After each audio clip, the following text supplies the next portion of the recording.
সম্মানিত উপস্থিতি, প্রিয় বগুড়াবাসী, আমরা আজকে শেষ পর্যন্ত ধৈর্য ধারণ করে হেদায়েতের নিয়তে কোরআন সুন্নাহর কিছু কথা শুনবো ইনশাআল্লাহ। আমরা পারস্পরিক কথা বলবো না। এই থেকে বাম দিকে কথা শোনা যাচ্ছে, আমি রিকোয়েস্ট করব যে বাম দিকে যারা আছেন কথাবার্তা বন্ধ করে সামনে জায়গা আছে বসে যান। আমরা এখানে আল্লাহর কালাম শুনতে বসেছি। এই কিতাব কার? আল্লাহর কালাম আলোচনা করার এবং আলোচনা শোনার আদব আছে না? জোরে বলেন, আদব আছে কিনা? ইযা কুরিআল কুরআনু ফাসতামিউ লাহু ওয়া আনসিতু লাআল্লাকুম তুরহামুন। আল্লাহ তাআলা বলছেন, আর যখন কোরআন পাঠ করা হয়, কোরআনের আলোচনা হয়, ফাসতামিউ লাহু, তোমরা নীরব হয়ে দিলের কান দিয়ে আল্লাহর কালাম শ্রবণ করো। অমনোযোগী হয় না, এক কান দিয়ে ঢুকিয়ে অন্য কান দিয়ে বের করে দিও না, বরং দিলের কান দিয়ে মনোযোগী হয়ে আল্লাহর কালাম শ্রবণ করো। আর 2 নাম্বার হলো ওয়া আনসিতু, চুপচাপ থাকো, নীরব থাকো। এই 2টা কাজ যদি তোমরা করতে পারো, লাআল্লাকুম তুরহামুন, আশা করা যায় তোমাদের উপরে রহম যিনি করবেন তিনি কে? এই 2টা কাজ আপনারা করতে পারবেন তো? জোরে বলেন, করতে পারবেন তো? 1 নাম্বার, মনোযোগী হয়ে শুনতে হবে। 2 নাম্বার, চুপচাপ থাকতে হবে।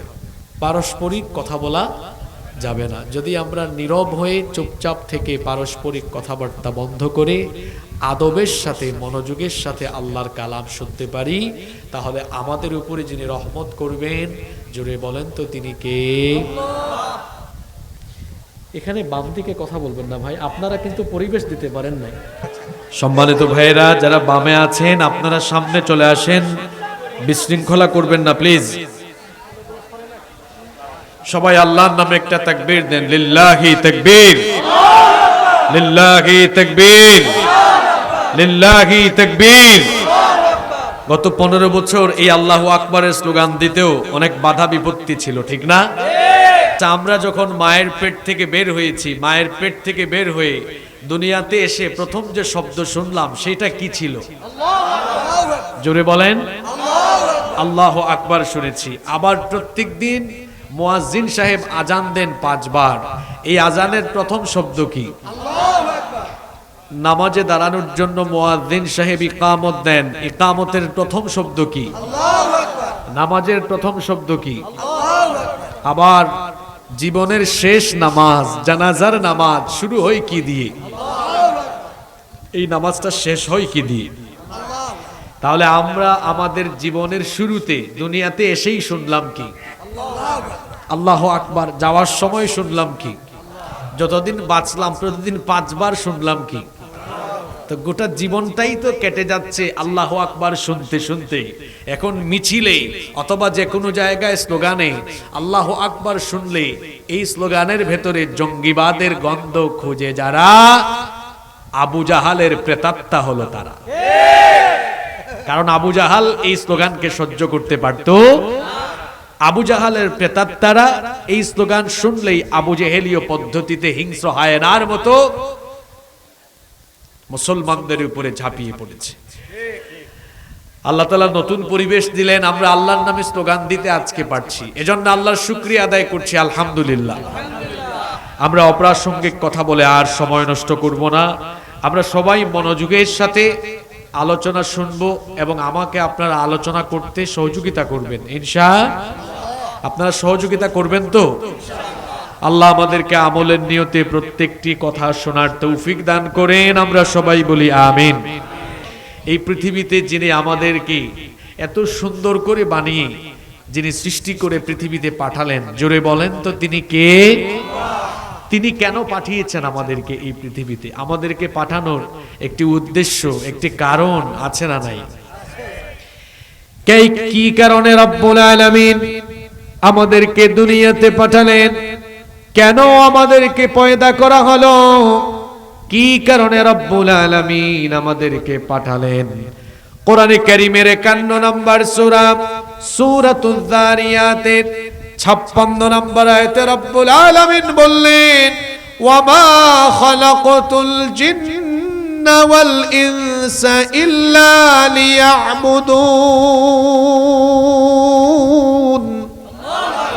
আল্লাহ তাআলা বলছেন, আমি জিন এবং মানব জাতিকে আমার গোলামি ছাড়া, আমার দাসত্ব ছাড়া অন্য কিছু করার জন্য সৃষ্টি করি নাই, কেবলমাত্র আমার গোলামির জন্য, আমার ইবাদতের জন্য আমি মানুষকে বানিয়েছি।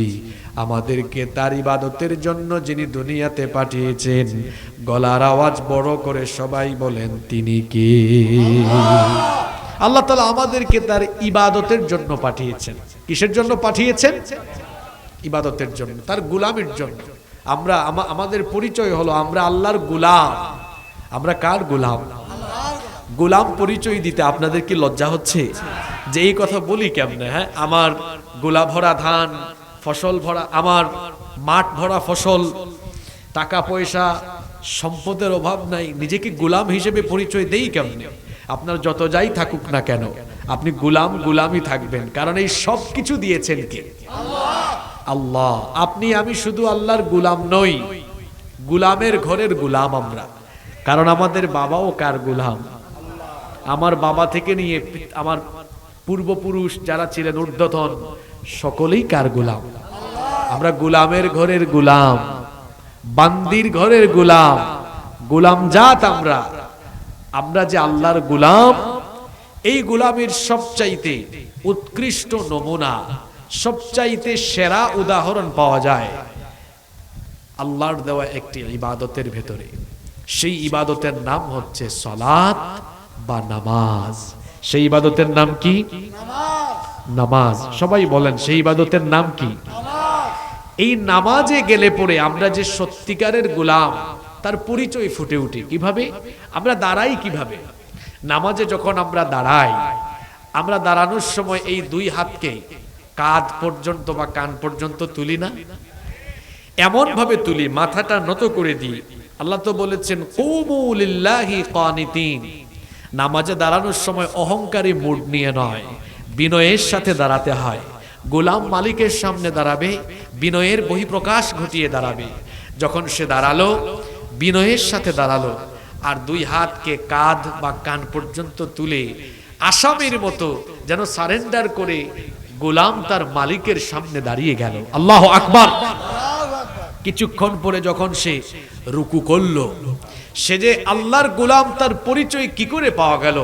তার মধ্য থেকে সকল ধরনের অহংকার দূরীভূত হয়ে গেল। রুকুতে গেল, মাথাটা ঝুঁকালো। রুকু থেকে উঠে তারপরে যখন সাজদায় গেল, মাথা এত পরিমাণ অবনত করলো যে তার কপাল আর নাক জমিনে লাগিয়ে দিয়ে আল্লাহর কুদরতি চরণে সাজদা দিয়ে গোলাম মালিকের সামনে মাথা নত করে তার গোলামির পরিচয় দিল। আল্লাহু আকবার। আল্লাহর গোলামির এই চমৎকার দৃষ্টান্ত, এটা কি অন্য কোনো ইবাদতের ভেতরে এরকম পাওয়া যায়? জোরে বলেন, এরকম পাওয়া যায়? নামাজ হচ্ছে তাওহীদের সর্বোত্তম বহিঃপ্রকাশ এবং ঈমানের সার্বক্ষণিক চিহ্ন। এটি এমন গুরুত্বপূর্ণ একটি ইবাদত, ঈমানের পরেই যার স্থান। ইসলামের 5টি পিলার বা স্তম্ভ রয়েছে, তার মধ্যে ঈমানের পরেই যে খুঁটি, যে পিলার, সেটার নাম কি? নামাজ। একজন ব্যক্তি ঈমান এনে ইসলামের ভেতরে ঢোকা মাত্রই তার উপর যে দায়িত্ব অর্পিত হয়, যে রুটিন তার উপরে চলে আসে, সে রুটিন হলো সে দৈনিক 5 বার সাজদার মাধ্যমে, নামাজের মাধ্যমে হাজিরা দিবে তার রবের কাছে। সুবহানাল্লাহ। আমরা ঈমানদার না বেঈমান? আমরা যে ঈমানদার, এটি তো আমরা সাহস করে বলতে পারছি না। আমরা ঈমানদার না বেঈমান? চুপচাপ থাকবেন না গো ভাই। আমরা ঈমানদার না বেঈমান? এই ঈমানের পরিচয় পাওয়া যাবে ঈমান এনে পরবর্তী ডিউটি পালন করলে। এখন বলেন, ঈমান আনার পরের ডিউটিটা কি? নামাজ। জোরে বলতে হবে, নামাজ।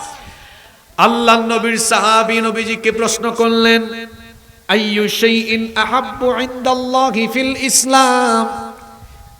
আল্লাহর কাছে ইসলামের মধ্যে সবচাইতে পছন্দের কাজ, সবচাইতে ভালো কাজ কোনটা? আল্লাহর রাসূল তখন বললেন, আস-সালাতু লিওয়াক্তিহা, ওয়াক্ত মতো সময় মতো নামাজ আদায় করা, এটি হচ্ছে আল্লাহর কাছে সবচাইতে পছন্দের কাজ। সুবহানাল্লাহ। আল্লাহর নবী আরো বললেন, ওয়ামান তারাকাস সালাতা ফালা দীনা লাহু ওয়াস-সালাতু ইমাদুদ্দিন, যে ব্যক্তি সালাত ত্যাগ করলো সে যেন দিন ত্যাগ করলো।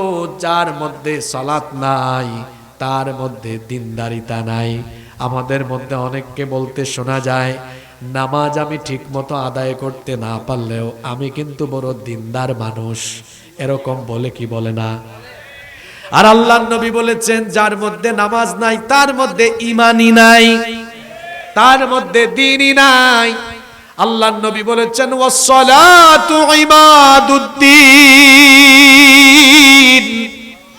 নামাজ হলো দ্বীনের খুঁটি, পিলার। বলেন তো, পিলার ছাড়া কি কোনো শামিয়ানা কিংবা কোনো ঘর বা বিল্ডিং টিকতে পারে নাকি? পিলার ছাড়া যেমন একটা ইমারত টিকে না, ঠিক তেমনি ভাবে যেই ব্যক্তির মধ্যে নামাজ নাই, নামাজবিহীন ঈমান বা ইসলামের ইমারত ঠিক থাকে না।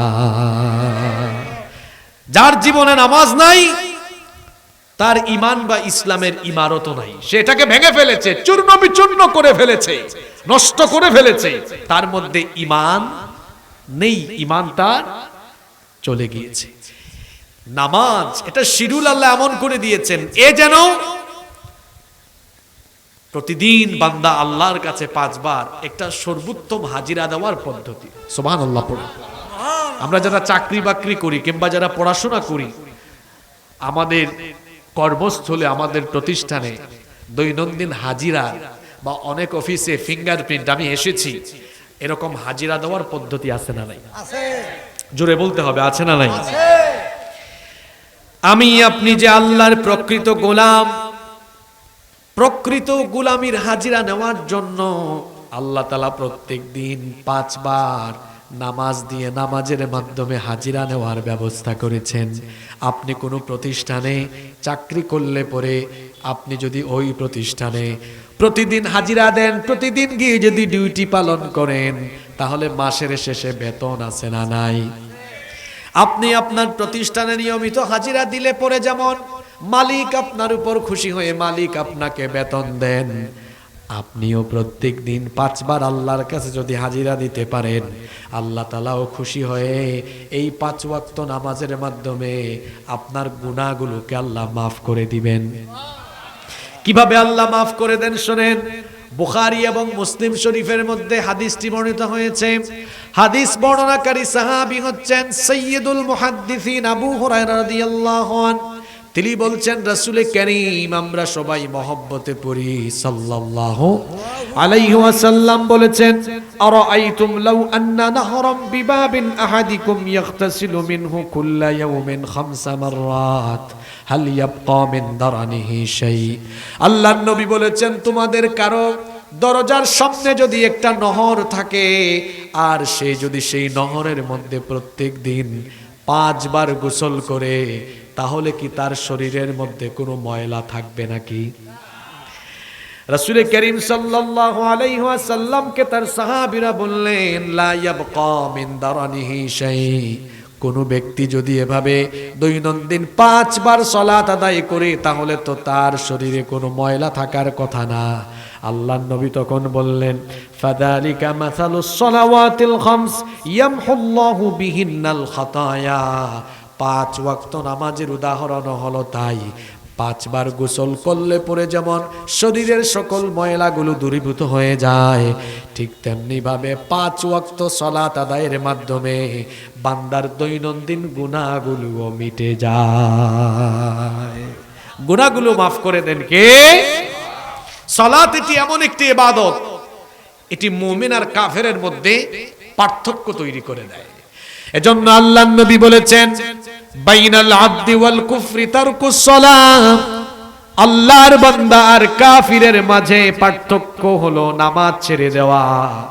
আল্লাহর বান্দা যে নামাজ ছাড়ে না, সে আর মনের ভেতরে কুফরি লালন করে যে আজান হলে নামাজ ছেড়ে দেয় সে, আজান হলে পরে বোঝা যায় কোন ব্যক্তি সত্যিকারের ইমানদার আর কোন ব্যক্তি নামধারী মুসলমান।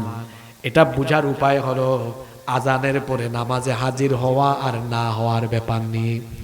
প্রত্যেকদিন মুয়াজ্জিন সাহেব আজান দেন মোট কয়বার? আজানটা তিনি শুরু করেন কিভাবে? আল্লাহু আকবার, আল্লাহু আকবার। এটা অর্থ হলো সবচাইতে মহান এবং সবচাইতে বড় যিনি তিনি কে? কি সুন্দর করে আজান শুরু করা হয়, বলা হয় আল্লাহ মহান, আল্লাহ সবচাইতে বড়, তারপরে আশহাদু আল্লা ইলাহা ইল্লাল্লাহ আশহাদু আন্না মুহাম্মাদার রাসূলুল্লাহ। মুয়াজ্জিন সাহেব তাওহীদ আর রিসালাতের সাক্ষ্য দিয়ে তারপরে বলেন হাইয়া আলাস সালাহ, নামাজের জন্য আসো, নামাজের দিকে আসো। হাইয়া আলাল ফালাহ, কল্যাণের দিকে আসো, কল্যাণের জন্য আসো। অর্থাৎ মুয়াজ্জিন সাহেব আজানের মাধ্যমে বুঝিয়ে দেন আজানের সময় নামাজের সময় হয়ে গেলে পরে কাজের চাইতে নামাজের ভেতরেই কল্যাণ কম না বেশি? কিন্তু আমার আপনার মধ্যে অনেক ব্যক্তি আছে আজান যখন হয়ে যায়, মুয়াজ্জিন সাহেব বললেন এখন আল্লাহর হুকুম পালন করা হলো বড়, আজান শোনার পরেও যে ব্যক্তি নামাজে আসলো না সেই ব্যক্তি তার কর্মকাণ্ড দিয়ে যেন বুঝিয়ে দেয় আল্লাহর হুকুমের চাইতে তার কাজ হলো আরো বড়। এজন্য তো সে আসলো না, এজন্য সে আসলো না। আল্লাহর নবী বলেছেন ইমানদার আর কাফেরের পার্থক্য নিরূপণকারী হলো এই নামাজ। আল্লাহর নবী আরো বলেছেন ইসলামের মধ্যে, দ্বীনের মধ্যে নামাজের অবস্থান হলো এমন। আল্লাহর নবী বলেছেন ইন্নামা মাউদিউস সালাতি মিনাদ দ্বীনি কামাউদিউর রাসি মিনাল জাসাদ। আল্লাহর নবী বলেছেন দ্বীনের মধ্যে নামাজের অবস্থান হলো তেমন শরীরের মধ্যে মাথার অবস্থান যেমন। বলেন তো কোন ব্যক্তির যদি এই গলা থেকে মাথার অংশ না থাকে, পা থেকে গলা পর্যন্ত কোনো মানুষের শরীর দেখে ওই ব্যক্তির পরিচয় কি শনাক্ত করা যাবে নাকি? এখানে একটা লাশ যদি পড়ে থাকে, মাথা নাই, মাথাবিহীন কোনো মানুষের দেহ দেখে সেই দেহটা কার, এটা কি শনাক্ত করা যাবে? কথা বলেন, শনাক্ত করা যাবে? যাবে না।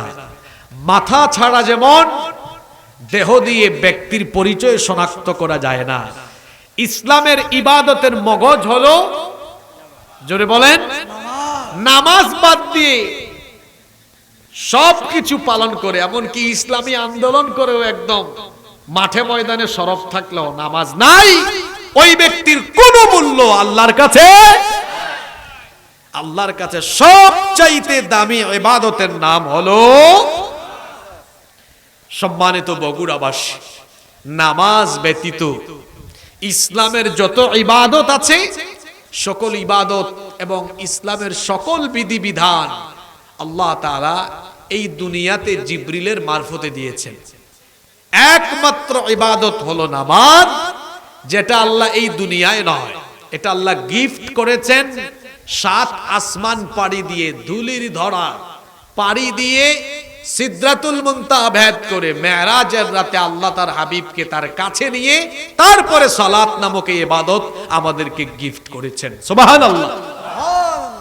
সব কিছু ফরজ করা হয়েছে কোথায়? দুনিয়ায়। বলেন কোথায়? আর নামাজ, জোরে বলেন, নামাজ কোথায়? নামাজ ফরজ করা হয়েছে উপরে মেরাজের রাতে। তার মানে বোঝা গেল ইসলামের সবচেয়ে দামি ইবাদতের নাম কি? আজ এই নামাজের ব্যাপারে আমরা কত উদাসীন। এখানে এত মানুষ হয়েছে, এশার নামাজে মসজিদে কয়জন মানুষ ছিল আল্লাহু আলাম, ফজরের নামাজে কয়জন মানুষ ছিল আল্লাহু আলাম, আগামীকাল ফজরে কয়জন হবে আল্লাহু আলাম। এখন কিন্তু আমাদের মসজিদগুলো খুব সুন্দর, চাকচিক্যময় সুন্দর। এখন প্রতিটি এলাকায় এলাকায়, পাড়ায় মহল্লায় মসজিদ সুন্দর কম না বেশি? এটাও কিন্তু কিয়ামতের একটা আলামত। আখিরি জামানায় মসজিদগুলো হবে চাকচিক্যময়, কিন্তু মসজিদগুলো হবে যত সুন্দর, মুসল্লিগুলো হবে তার চেয়ে বেশি অসুন্দর। বলেন এই পরিস্থিতি বর্তমানে আছে না নাই? আল্লাহর নবী বলেছেন ইয়াতি আলান নাসি জামান, খুব শীঘ্রই মানুষের উপরে এমন একটি জামানা, এমন একটি যুগ আবির্ভূত হবে, কিয়ামতের আগে এমন একটা সময় আসবে, তখন দেখা যাবে মাসাজিদুহুম আমিরা, মসজিদগুলো হয়ে যাবে চাকচিক্যময়, মসজিদগুলো হয়ে যাবে সুন্দর। কোটি কোটি টাকা খরচ করে মানুষ মসজিদ নির্মাণ করবে, কিন্তু কোটি কোটি টাকা দিয়ে বানানো মসজিদের ভেতরের অবস্থা হবে এমন, ওয়াহিয়া খারাবুম মিনাল হুদা, মসজিদগুলো হবে প্রকৃতপক্ষে হেদায়াত শূন্য। এটা বিভিন্নভাবে হেদায়াত শূন্য হবে, কারণ মসজিদ পরিচালনার ভেতরে গন্ডগোল থাকবে। দেখা যাবে মডেল মসজিদ হবে, কিন্তু মডেল ইমাম সাহেব পাওয়া যাবে। মডেল ইমাম নাই বলে তো আপনি দেখেন না, জাতীয় মসজিদের খতিব সাহেব সরকার পতনের সাথে, সরকার পালানোর সাথে উনিও পালিয়ে গিয়েছেন। কথা বুঝেন নাই আপনারা? তাহলে বুঝা গেল দুষ্টুমি মসজিদের ভেতরেও ঢুকে নাই। মসজিদের ভেতরে কেমনে দুষ্টুমি ঢুকেছে আপনাদেরকে বুঝাই। আল্লাহর নবী বলেছেন লা তাকুমুস সাআহ, ততদিন পর্যন্ত কিয়ামত হবে না, হাত্তা ইয়াতাবাহান নাসু বিল মাসাজিদ, যতদিন না মসজিদের ভেতরে মসজিদ নিয়ে মানুষ প্রতিযোগিতা না করে, মসজিদ নিয়ে মানুষ বড়াই করবে যে আমার এলাকায় এত কোটি টাকা দামের মসজিদ আছে, আরেকজন বলবে আপনার চাইতে আরো বেশি টাকা খরচ করে আমরা মসজিদ বানিয়েছি। এরকম বড়াই আরম্ভ হবে। শুধু তাই নয়, আল্লাহর নবী আলো বলেছেন ইন্না মিন আশরাতিস সাআহ উলুউন আহলুল ফিসকি ফিল মাসাজিদ, নবীজি বলেছেন কিয়ামতের একটা আলামত হলো মসজিদের ভেতরে আল্লাহওয়ালা ব্যক্তিদের গলার আওয়াজের চাইতে ফাসিক ফুজ্জারদের গলার আওয়াজ বড় হয়ে যাবে। বাংলাদেশের মসজিদগুলোর ভেতরে গিয়ে দেখেন ইমাম সাহেবের গলার আওয়াজের চাইতে এলাকার টাটকা সুদখোর, ঘুষখোর, চোর, ডাকাত আর দুর্নীতিবাজদের গলার আওয়াজ অনেক বড়। এলাকায় যার সুদের টাকা বেশি, ঘুষের টাকা বেশি, যার বংশ বড়, সে হয় মসজিদ কমিটির সভাপতি, সে হয় মসজিদ কমিটির সেক্রেটারি। তাহলে আল্লাহর নবী যে বলেছেন শেষ জামানায় মসজিদ হবে সুন্দর, কিন্তু ওয়াহিয়া খারাবুম মিনাল হুদা, মসজিদগুলো হবে হেদায়াত শূন্য। আজ সেই কথাগুলোর বাস্তবতা আছে না নাই? জোরে বলতে হবে, আছে না নাই? আল্লাহর নবীর সময়ে মসজিদ ছিল কাঁচা, কিন্তু মুসল্লি ছিল পাকা। আল্লাহর নবীর মসজিদ কি আমাদের মসজিদের মতো এরকম বিল্ডিং ছিল নাকি? আল্লাহর নবীর মসজিদটা ছিল কেমন শুনেন। উপরে ছিল খেজুর পাতার ছাউনি, আর নিচে ছিল মরুভূমির বালি। তারা যখন সাজদায় যেতেন, নাকে আর কপালে, হাতে পায়ে মরুভূমির বালি লেগে যেত। সামান্য একটু বৃষ্টি হলে পরে তাদের নাকে, কপালে এবং অঙ্গ প্রত্যঙ্গে কাদা লেগে যেত। আমাদের মসজিদগুলোতে গিয়ে দেখেন দামি দামি কার্পেট আছে, উপরে ফ্যান আছে, এসি আছে। মসজিদগুলো হয়েছে এখন পাকা, কিন্তু মুসল্লির অভাবে মসজিদ হয়ে গিয়েছে ফাঁকা। আর আল্লাহর নবীর মসজিদ ছিল কাঁচা, কিন্তু মুসল্লি ছিল পাকা। কথা ঠিক না বেঠিক? এখন আমাদের এলাকার মসজিদগুলোতে মুসল্লি হয়েছে মোট 5 প্রকারের। প্রতিটি এলাকায় মুসল্লি পাওয়া যায় মোট কয় প্রকারের? জোরে বলেন, কয় প্রকার? এবার আপনি নিজেকে মিলায় নেন তো, আপনি কোন প্রকারে আছেন। 1 নাম্বার হলো সাপ্তাহিক মুসল্লি, যারা শুধু জুমার দিনে মসজিদে যায়, জুমার দিনে নামাজে যায়, অন্য কোনো ওয়াক্তে, অন্য কোনো দিনে তাদেরকে নামাজে দেখা যায় না। এই ধরনের মুসল্লি, এই প্রকারের মুসল্লি আমাদের শিবগঞ্জে নাই। 2 নম্বরের দ্বিতীয় প্রকারের মুসল্লি হলো মাসিক মুসল্লি। তারা শুধু রমজান মাসের জন্য মুসল্লি সাজে, এই 1 মাস তারা পাক্কা নামাজি। ঈদের চাঁদ উঠে এরপরে দেখা যায় তাদের নামাজের অবস্থাও শেষ, নামাজের ধারে কাছেও নাই। এই ধরনের মুসল্লি আমাদের আলাদিপুরে নাই। আছে নাকি? 3 নম্বর মুসল্লি হলো সিজনাল। এদেরকে সিজনে সিজনে দেখা যায়, যেমন লাইলাতুল কদরে, শবে বরাতে, এ ধরনের বিশেষ বিশেষ সিজনের রাতে দেখা যায়। এই ধরনের সিজনাল মুসল্লি আমাদের বগুড়াতে নাই। তারপরে আছে বার্ষিক নামাজি, এরা সারা বছর মসজিদে আসে না, শুধু 2 ঈদের সময় নামাজে আসে। এরকম 2 ঈদের বার্ষিক নামাজি আমাদের বাংলাদেশে নাই।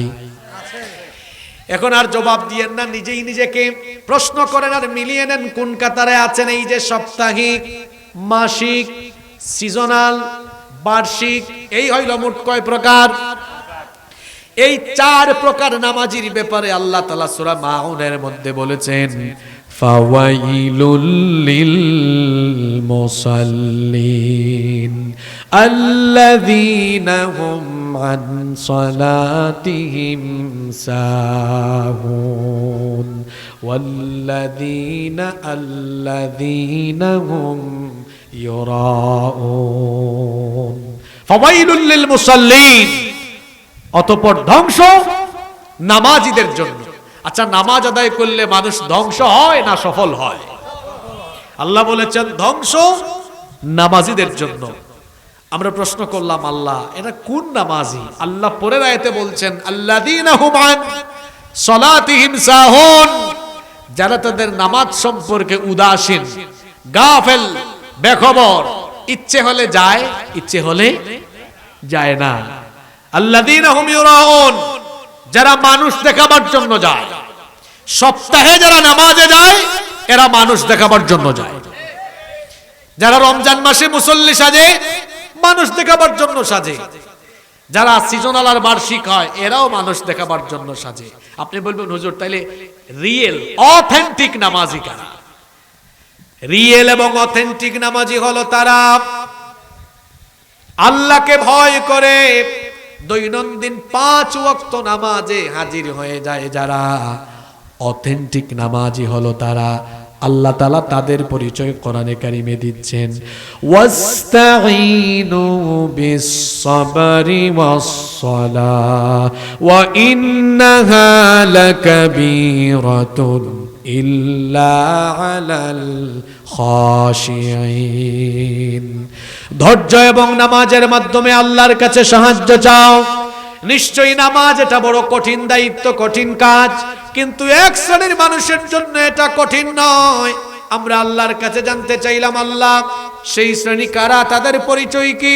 আল্লাহ তাআলা বললেন তাদের পরিচয় হলো আল্লাযীনা ইয়াযুন্নুনা আন্নাহুম মুলাকু রাব্বিহিম ওয়া আন্নাহুম ইলাইহি রাজিউন। যারা ধারণা করে, যারা এই কথা মনে করে আমাদেরকে আমাদের রবের দরবারে একদিন হাজির হতে হবে, তার কাছে সকল জিনিসের হিসাব দিতে হবে, এই ভয় অন্তরে ধারণ করে যারা প্রকৃতপক্ষে আসল নামাজি হলো তারা। 5 ওয়াক্ত আজান হলেই এরা কোথায় চলে যায়? এদের সম্পর্কে আল্লাহ বলছেন, রেগুলার নামাজিদের ব্যাপারে আল্লাহ বলেছেন, কদ আফলাহাল মুমিনুন আল্লাযীনা হুম ফি সালাতিহিম খাশিউন। অবশ্যই সফল হয়েছে মুমিনরা। কোন সব মুমিনরা? আল্লাযীনা হুম ফি সালাতিহিম খাশিউন, যারা তাদের নামাজের মধ্যে খুশু অবলম্বন করে। এরপরে আল্লাহ আরো কয়েকটি গুণ বর্ণনা করে বললেন, ওয়াল্লাযীনা হুম আলা সালাওয়াতিহিম ইউহাফিজুন, আর যারা তাদের নামাজের হেফাজত করে। এরপরে আল্লাহ তাআলা বললেন, উলাইকা হুমুল ওয়ারিসুন আল্লাযীনা ইয়ারিসুনাল ফিরদাউসা হুম ফিহা খালিদুন। এই 5 ওয়াক্তের নামাজি হলো তারা মরার পরে জান্নাতুল ফিরদাউসের ওয়ারিস হয়ে যাবে যারা। তাহলে যাদের জন্য আল্লাহ জান্নাতুল ফিরদাউস রেখেছেন এরা কি অনিয়মিত না নিয়মিত নামাজি? জোরে বলতে হবে, অনিয়মিত না নিয়মিত? না, আপনারা হবেন কোনটা, নিয়মিত না অনিয়মিত?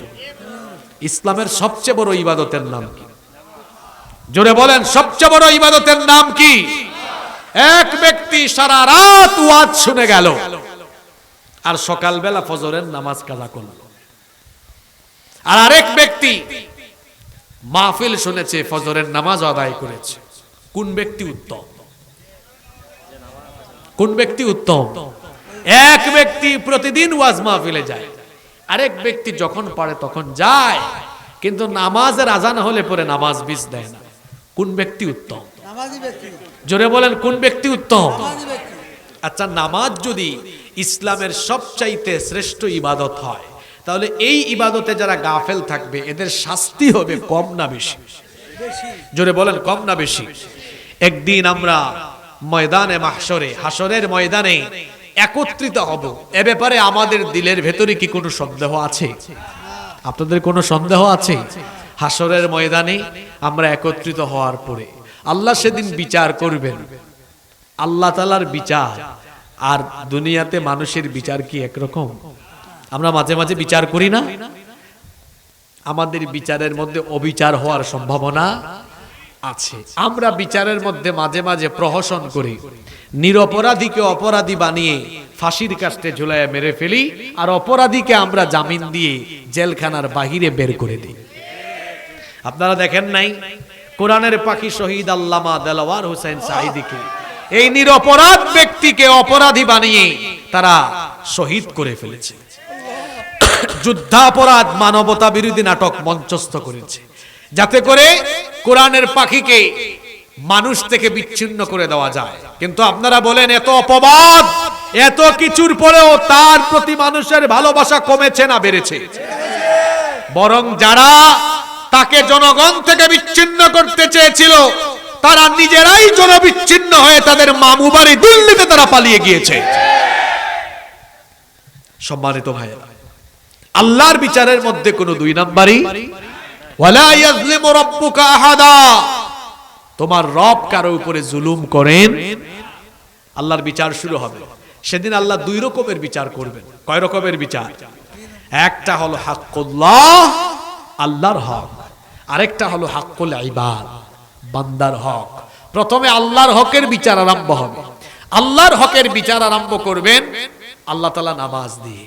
বলেন, আল্লাহর হকের বিচার আল্লাহ শুরু করবেন কি দিয়ে? তাহলে কিয়ামতের দিন আপনাদের আমাদের সবার কাছ থেকে আল্লাহ প্রথম যে জিনিসের হিসাব চাইবেন, সেই জিনিসটার নাম কি? জোরে বলেন, সেটার নাম কি? বুখারীর হাদিস, আল্লাহর নবী বলেছেন, ইন্না আউওয়ালা মা ইউহাসাবু বিহিল আবদু ইয়াউমাল কিয়ামাতি মিন আমালিহি সালাতুহু, নিশ্চয়ই আল্লাহ কিয়ামতের ময়দানে বান্দার কাছ থেকে প্রথম যে আমলের হিসেব চাইবেন সেই আমল হলো নামাজ। আল্লাহ তাআলা আপনাকে নামাজের ব্যাপারে প্রথমেই জিজ্ঞেস করবেন। ফাইন সালুহাত ফাকাদ আফলাহা ওয়া আনজাহ, এই নামাজের হিসাব যার ঠিকঠাক থাকবে, এই নামাজের হিসাব যাদের ঠিক থাকবে, গন্ডগোল যাদের থাকবে না, তারা সফল কাম হয়ে যাবে, তাদেরকে আল্লাহ জান্নাত দান করে দিবেন। সুবহানাল্লাহ। ওয়া ইন ফাসাদাত ফাকাদ খাবা ওয়া খাসার, আর যাদের এই নামাজের হিসাবের মধ্যে গন্ডগোল থাকবে তারা ক্ষতিগ্রস্ত হয়ে যাবে। বলেন তো আমার বাবারা, আমার ভাইয়েরা, প্রথম হিসাবেই যদি গন্ডগোল থাকে তাহলে কিয়ামতের ময়দানে পরিস্থিতি কঠিন হবে না সহজ হবে? আপনারা ক্লান্ত হয়ে গিয়েছেন? কঠিন হবে না সহজ হবে? প্রথম হিসাবটাই যদি আপনার জন্য জটিল হয়, আল্লাহ বললেন নামাজের হিসাবের খবর কি? আপনি বললেন, আল্লাহ মন চাইলে গিয়েছিলাম, মন চাইলে যাই নাই, এরকম অবস্থা।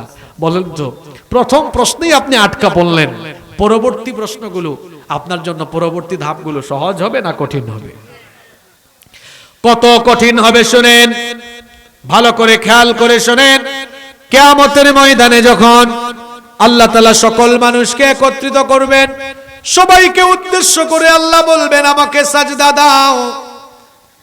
যারা দুনিয়াতে আজান হলে পরে নামাজে হাজির হয়ে আল্লাহকে সাজদা দিত, সঙ্গে সঙ্গে তারা মাথা নত করে সাজদায় পড়ে যাবে। কিন্তু যারা বেনামাজি ছিল তাদের পিঠ সেদিন কাঠের মতো শক্ত হয়ে যাবে, সেদিন তারা তাদের মাথা নত করতে পারবে না। কি ভয়ঙ্কর পরিস্থিতি! রব্বুল আলামিন কোরআনে কারীমের 68 নম্বর সূরা সূরাতুল কলমের 42 নম্বর আয়াত থেকে বলছেন, ইয়াউমা ইউকশাফু আন সাকিন ওয়া ইউদআউনা ইলাস সুজুদি ফালা ইয়াস্তাতিউন। সেদিন কঠিন সময় যখন তাদেরকে সাজদা দেওয়ার জন্য বলা হবে, ফালা ইস্তাতিউন, তারা সাজদা দিতে সমর্থ হবে না, সক্ষম হবে না। যখন তারা সাজদা দিতে পারবে না, তাদের অবস্থা তখন কি হবে? আল্লাহ তাআলা বলছেন, খাশিআতান আবসারুহুম তারহাকুহুম যিল্লাহ, লজ্জায় আর অপমানে তাদের দৃষ্টি অবনত হয়ে যাবে, অপমান তাদের চেহারায় ছেয়ে যাবে। এই যে তারা সাজদা দিতে পারবে না, কঠিন এই পরিস্থিতির কারণ কি? আল্লাহ তাআলা বলছেন, ওয়াকাদ কানু ইউদআউনা ইলাস সুজুদি ওয়া হুম সালিমুন। এর কারণ হলো তারা যখন দুনিয়াতে ছিল তখন তারা আল্লাহকে সাজদা দিত না। খেয়াল করে শুনেন, ভয়াবহতার কথা বলছি। এক নাম্বার ভয়াবহতা হলো যারা দুনিয়াতে নামাজি হবে না, কিয়ামতে আল্লাহর আদালতে বিচার তাদের জন্য সহজ হবে না, কঠিন হবে। জোরে বলেন, সহজ না কঠিন? ভয়ঙ্কর কঠিন হবে। দুই নাম্বার হলো তাদের পিঠ সেদিন কাঠের মতো শক্ত হয়ে যাবে, মাথা নোয়াতে পারবে না। শুধু তাই নয়, জাহান্নামকে আল্লাহ 7 ভাগে ভাগ করেছেন। তার মধ্যে একটা ভাগ হলো জাহান্নামের একটা শ্রেণী হলো সাকার। সেখানে আল্লাহকে বলবেন নামাজীদেরকে ঢুকাবেন। যখন বেনামাজীদেরকে শিকল লাগিয়ে, জিনজির লাগিয়ে সাকার নামক ভয়াবহ সেই জাহান্নামের দিকে হাঁকিয়ে নিয়ে যাওয়া হবে, তখন তাদেরকে প্রশ্ন করা হবে। আল্লাহ তাআলা সূরা মুদ্দাথিরের 40 নম্বর আয়াত থেকে বলছেন, ইয়াতাসাআলুনা আনিল মুজরিমিন, জাহান্নামীদেরকে জিজ্ঞেস করা হবে, মা সালাকাকুম ফি সাকার, কেন তোমরা এই সাকার নামক ভয়াবহ জাহান্নামে এসেছো? তখন তারা জবাব দিবে, ক্বালু লাম নাকু মিনাল মুসাল্লিন, আমরা মুসল্লি ছিলাম না, আমরা নামাজি ছিলাম না। এই কথা বলার পরে তাদের সাথে ভালো আচরণ করা হবে নাকি খারাপ আচরণ করা হবে? আল্লাহ তাআলা ফেরেশতাদেরকে বলবেন, একে ধর, 70 গজ লম্বা শিকল দিয়ে বাঁধো, তারপরে তাকে জাহান্নামের দিকে হাঁকিয়ে নিয়ে যাও। আর যে সাকার নামক জায়গা আল্লাহ জাহান্নামীদের জন্য, বেনামাজীদের জন্য প্রস্তুত করেছেন, এটা বড় ভয়াবহ জায়গা। আল্লাহ তাআলা তার নবীকে বলছেন, ওয়ামা আদরাকা মা সাকার, ও নবী আপনি কি জানেন সাকার কি? লা তুবকি ওয়ালা তাযর, এটা ছাড়বে না, কিছু অবশিষ্ট রাখবে না। লাওয়াহাতুল লিল বাশার, মানুষের চামড়া পর্যন্ত এটা জ্বলিয়ে দিবে, জ্বালিয়ে দিবে, পুড়িয়ে দিবে, ভস্ম করে দিবে। দুনিয়ার আগুন আর জাহান্নামের আগুন কি একরকম নাকি? দুনিয়ার আগুন হলো জাহান্নামের আগুনের 70 ভাগের 1 ভাগ। দুনিয়ার আগুন মানুষের চামড়া জ্বালায়, আর জাহান্নামের আগুন চামড়া ভেদ করে একেবারে কলিজা পর্যন্ত ভস্ম করে দেয়। আল্লাহু আকবার।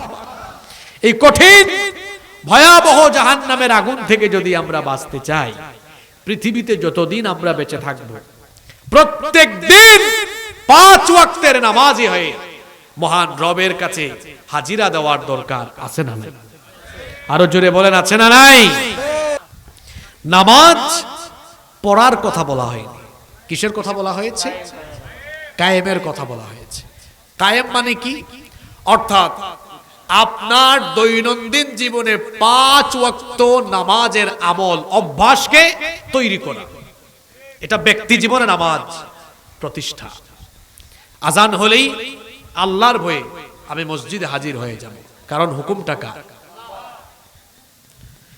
এখানে অনেক ছাত্র ভাইয়েরা আছে না, আজান হলে এশার নামাজে তারা যায় না, পড়ালেখার সময় নষ্ট হয়ে যাবে।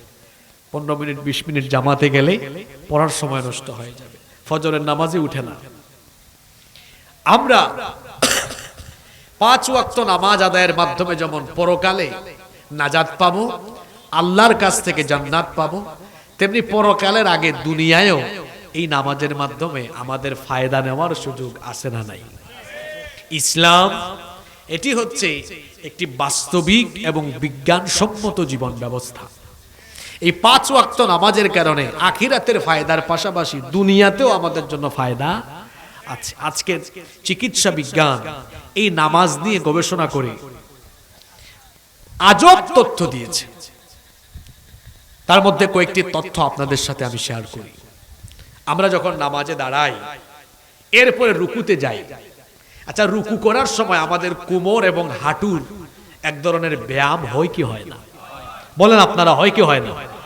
রুকু করলাম, কোমর এবং হাঁটু এটার একটা ব্যায়াম সাধিত হলো। শুধু তাই নয়, চিকিৎসা বিজ্ঞান বলছে এই রুকুতে আমরা যখন মাথা নত করে যাই, কোমর আর হাঁটুতে তখন ব্লাড সার্কুলেশন, রক্ত সঞ্চালন স্বাভাবিক অবস্থার চাইতে বেশি হয়, যা একজন মানুষের এনার্জি বৃদ্ধিতে সহযোগিতা করে। সুবহানাল্লাহ।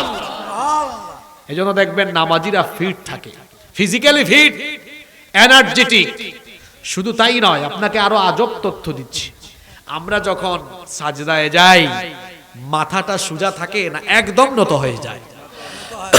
চিকিৎসা বিজ্ঞান গবেষণা করে বলছে, মানুষ যখন দাঁড়িয়ে থাকে, বসে থাকে কিংবা শুয়ে থাকে, তার পুরো শরীরে রক্ত সঞ্চালন হয়, কিন্তু তার মাথায়, তার ব্রেইনে স্বাভাবিকের চাইতে বেশি রক্ত সঞ্চালন হয় যখন সে তার মাথা নুইয়ে দেয়। আমরা যখন নামাজে সাজদা দেই, মাথাটা নুইয়ে দেই না, নত করে দেই, তখন আমাদের মাথার মধ্যে স্বাভাবিকের চাইতে বেশি রক্ত সঞ্চালন হয়, যা একটা ব্রেইনকে ইফেক্টিভ এবং অধিক পরিমাণ স্মরণ শক্তি সম্পন্ন হিসাবে গড়ে তোলে। সুবহানাল্লাহ। এজন্য দেখবেন নামাজি ছেলেরা মারাত্মক মেধাবী। আমার হাফেজি মাদ্রাসার ছেলেদের দিকে তাকান, দেখেন আমি বিজ্ঞানের গবেষণা দিয়ে কথাগুলো আপনাদেরকে বুঝিয়ে দিচ্ছি। আমার হাতে আপনারা কিতাব দেখছেন, এটার নাম কি? এদিকে তাকান, গুরুত্বপূর্ণ তথ্য এখন থেকে যাবে, মনোযোগ দিয়ে শুনেন। কলেজে, স্কুলে, মাদ্রাসায়, ইউনিভার্সিটিতে ছাত্রছাত্রীদের প্রত্যেকটা ক্লাসে তাদের অনেকগুলো বই আছে না? জোরে বলেন, আছে কিনা? যে কোনো ছাত্রকে আপনারা ডেকে বলবেন, আচ্ছা তোমার যে এতগুলো বই আছে, তোমার এই যে কোনো বই থেকে, এতগুলো বই থেকে যে কোনো একটা বইয়ের একদম প্রথম পৃষ্ঠা থেকে শেষ পৃষ্ঠা পর্যন্ত তুমি কি মুখস্থ শোনাতে পারবে? আপনারা কি মনে করেন? জি, মাদ্রাসার ছাত্রও পারবে না, স্কুলেরও না, কলেজেরও না, ইউনিভার্সিটিরও। কি মনে হয় পারবে? ওরা তো খালি সাজেশন খুঁজে, কোনটা 90%, 95% আর 99%। হাফেজি মাদ্রাসার 7-8 বছরের বাচ্চার কাছে যান, গিয়ে বলেন, বাবা তুমি কি এই কোরআন আমাকে শুরু থেকে শেষ পর্যন্ত শোনাতে পারবে? কি মনে হয়? সে দাওয়াত দিবে, আসিয়েন রমজানের প্রথম তারাবিতে।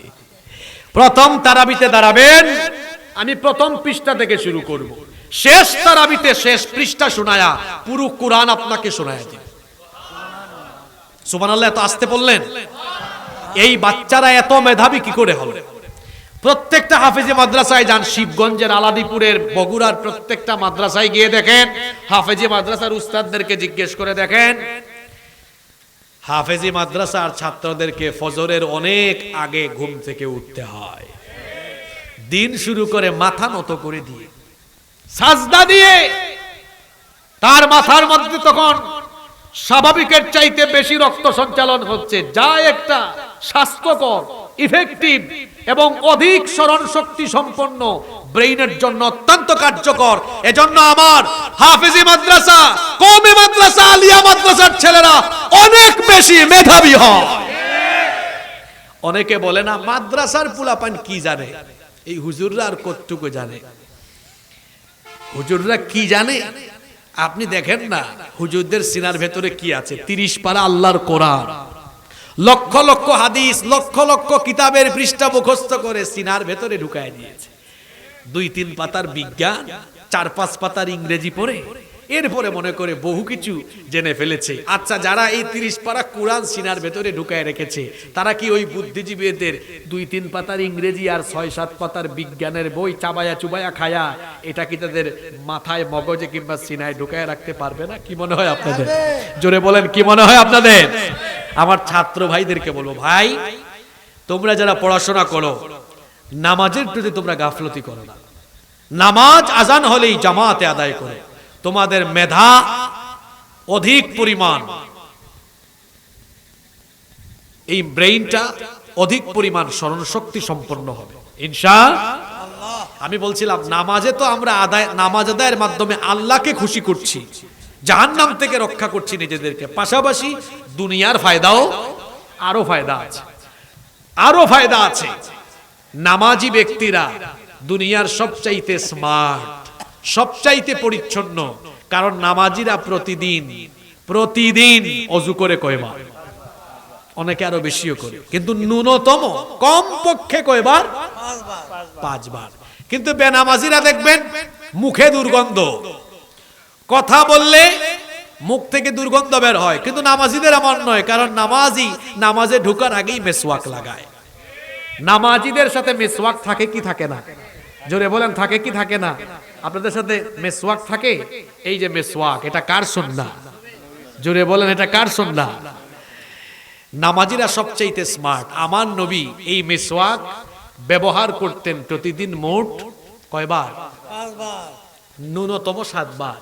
ন্যূনতম কিভাবে? 5 ওয়াক্ত নামাজের আগে কয়বার? 5 বার। আমাদের মা আয়েশা রাদিয়াল্লাহু আনহা বলেছেন, ঘুম থেকে উঠলেই নবীর হাতে মেসওয়াক, ঘুমাতে যাওয়ার আগেও মেসওয়াক। 2 আর 5 কত? আপনারা করেন কয়বার? তাইলে সবচাইতে বেশি স্মার্ট হচ্ছেন মুহাম্মাদুর রাসূলুল্লাহ সাল্লাল্লাহু। আমরা নামাজিরা ওযু করি, আমাদের উত্তম মেকআপ হলো, বলেন, অজুর পানি। এজন্য দেখবেন নামাজিদের চেহারার মধ্যে আল্লাহ একটা নূর দান করে দেন, সুবহানাল্লাহ। চামড়া কালো, কিন্তু এই কালো চামড়ায় আলো আছে, মায়া আছে। বেনামাজিদের চেহারার মধ্যে কোনো মায়া, দেখতে দেখবেন চোরের মতো লাগে, ডাকাতের মতো লাগে, আর নামাজিদের চেহারার দিকে তাকালেই দেখবেন মায়া লাগে, ঠিক কি না? তাহলে বলছিলাম, আল্লাহর আযাব থেকে বাঁচতে হলে আমাদের ব্যক্তি জীবনে নামাজ কি করতে হবে? আরে আজ আমাদের ব্যক্তি জীবন কেমন? আমার যুবক ভাইয়েরা, ফজর তো চলে গেল ঘুমাতে ঘুমাতে, এই যে ঘুমিয়ে থাকলেন, জোহরের নামাজের আগে জানাজা হওয়ার সম্ভাবনা আছে না নাই? কেমন করে ঘুমাও তুমি, কেমন করে ঘুমাও তুমি, ফজর করে কাজা, এমন তো হতে পারে জোহরে জানাজা। হতে পারে কি পারে না? যুবক ভাইয়েরা, হতে পারে কি পারে না? কিভাবে নামাজ চলে গেল? কবি বলছেন, ঘুমাইয়া কাজা করেছ ফজর, তখনও জাগনি যখন জোহর, হেলায় খেলায় কেটেছে আসর, মাগরিবের ওই শুনিয়া যান, এখনো জামাতে হওরে শামিল, এখনো এসাতে আছে স্থান, বাজিছে দামামা বাদরে আমামা, শির উঁচু করে মুসলমান, দাওয়াত এসেছে নয়া জামানার, ভাঙা কেল্লায় উড়ে নিশান। কি বাস্তবিক কথা! ফজর তো ঘুমেই যায়, জোহর যায় অবহেলায়, আসর যায় খেলাধুলায়, মাগরিব যায় রং তামাশায়, আর এশা যায় বন্ধুদের সাথে গল্প আর আড্ডায়। কি করে আল্লাহর সামনে দাঁড়াবেন আপনি? কি করে আল্লাহর সামনে দাঁড়াবেন আপনি? পৃথিবীর একমাত্র সৃষ্টি হলো মানুষ, যাকে আল্লাহ তাআলা সাজদা দেওয়ার জন্য উপযোগী করে বানিয়েছে। মানুষ যেভাবে মাথা নত করে সাজদা দেয়, গরু, ছাগল, উট, মহিষ, ভেড়া, পৃথিবীর কোন প্রাণী, কোন জীবজন্তু আল্লাহ তাআলাকে এভাবে সাজদা দিতে পারে না। আপনারা বাড়িতে গিয়ে চেষ্টা করে দেখেন, কোন পশু পাখি প্রাণীকে আমাদের মতো সুন্দর করে সাজদা দেওয়াতে পারবেন? মানুষকে আল্লাহ তৈরি করেছেন সাজদা দেওয়ার জন্য, যে মানুষ হয়ে আল্লাহকে সাজদা দিল না, ওই মানুষ আর পশুর মধ্যে কোনো পার্থক্য রইল না। ব্যক্তি জীবনে নামাজ কায়েম করতে হবে। আমার মা বোনেরা যারা মাহফিলে এসেছেন, মা বোনদের অনেকে নামাজের ব্যাপারে গাফেল। আমার মা বোনদেরকেও বলবো, খবরদার মায়েরা বোনেরা, নামাজের ব্যাপারে গাফেল হবেন। ব্যক্তি জীবনে যেমন নামাজ প্রতিষ্ঠা করতে হবে, তেমনি আপনার ফ্যামিলিতে, আপনার পরিবারেও নামাজ কায়েম করতে হবে। আপনার পরিবারে আপনার স্ত্রীকে নামাজের ব্যাপারে আদেশ করা, নামাজের তাকিদ দেওয়া, এটা স্বামী হিসাবে আপনার দায়িত্ব। স্ত্রী যিনি আছেন, তিনি তার স্বামীকে নামাজের কথা বলবেন। ফজর হয়েছে, ডেকে দিবেন, প্রিয়তম স্বামী আমার, আজান হয়েছে, উঠো। মসজিদে যাও, আমিও নামাজ আদায় করি। যাদের ছেলে মেয়ে আছে, সন্তান আছে, সন্তানগুলোকে আপনারা নামাজের কথা বলবেন। আপনি যখন মসজিদে যাবেন, আপনার ছোট্ট ছেলেটাকে নিয়ে মসজিদে যান। মায়েরা বোনেরা যখন নামাজের জন্য মুসল্লায় দাঁড়াবেন, আপনার ছোট্ট মেয়েটাকে নিয়ে নামাজে দাঁড়িয়ে যান। আপনি যদি আপনার সাথে করে তাদেরকে নামাজের অভ্যাস তৈরি করাতে পারেন, এরাও আস্তে আস্তে নামাজি হয়ে যাবে। আল্লাহর নবী বলেছেন, মুরু আউলাদাকুম বিসসালাতি ওয়া হুম আবনাউ সাবঈ সিনিন। তোমাদের সন্তানের বয়স যখন 7 বছর হয়ে যায়, তখন তাদেরকে নামাজের আদেশ দাও। জুড়ে বলেন কত বছর? 7 বছর হয়ে গেলে নামাজের আদেশ দাও। আর 10 বছর হয়ে গেলে বিছানা আলাদা করে দিয়ে নামাজের জন্য তাদেরকে শাসন করো। কিন্তু দুঃখজনক ব্যাপার হলো, আমরা নিজেরাও যেমন বেনামাজি, সন্তানগুলোকে আমরা বানিয়ে যাচ্ছি বেনামাজি। নিজেও নামাজে যায় না, সন্তানকেও নামাজের কথা বলে না। এ কেমন সন্তান রেখে যাচ্ছেন বাবা আপনি? আপনার জীবদ্দশায় সে পশ্চিম দিকে উষ্টা খাইয়াও পড়ে না। উষ্টা বুঝেন আপনারা? আমাদের সিলেটে এটা আঞ্চলিক ভাষায় বলে উষ্টা খাইয়াও পড়ে না। আপনার জীবদ্দশায় আপনি তাকে দেখছেন মসজিদে যায় না, নামাজে যায় না। এ কেমন সন্তান রেখে যাচ্ছেন? এমন সন্তান রেখে যান যে সন্তান আপনি দুনিয়া থেকে যাওয়ার পর নামাজ আদায়ের পরে আপনার জন্য চোখের পানি ছেড়ে দিয়ে দোয়া করবে। আল্লাহু আকবার। ব্যক্তি জীবনে, পারিবারিক জীবনে যেমন নামাজ প্রতিষ্ঠা করবেন, ঠিক তেমনি ভাবে প্রত্যেকের কর্মস্থলে, কর্মক্ষেত্রে নামাজ প্রতিষ্ঠা করতে হবে। প্রতিষ্ঠান প্রধান তার প্রতিষ্ঠানে নামাজের সময় বিরতি রাখবেন, সেখানে তিনি নামাজ কায়েম করবেন। প্রত্যেকটি অফিসে আদালতে নামাজের টাইমে নামাজ চলবে। এমনকি রাষ্ট্রীয় পর্যায়েও নামাজ কায়েম হবে। রাষ্ট্রীয় পর্যায়ে নামাজ কায়েম করা, এটা হচ্ছে মুমিন রাষ্ট্রপ্রধানের দায়িত্ব। বলেছেন কি? আল্লাযীনা ইম্মাক্কান্নাহুম ফিল আরদি আকামুস সালাতা ওয়া আতাউয যাকাতা ওয়া আমারু বিল মা'রুফি ওয়া নাহাউ আনিল মুনকার ওয়ালিল্লাহি আকিবাতুল উমুর।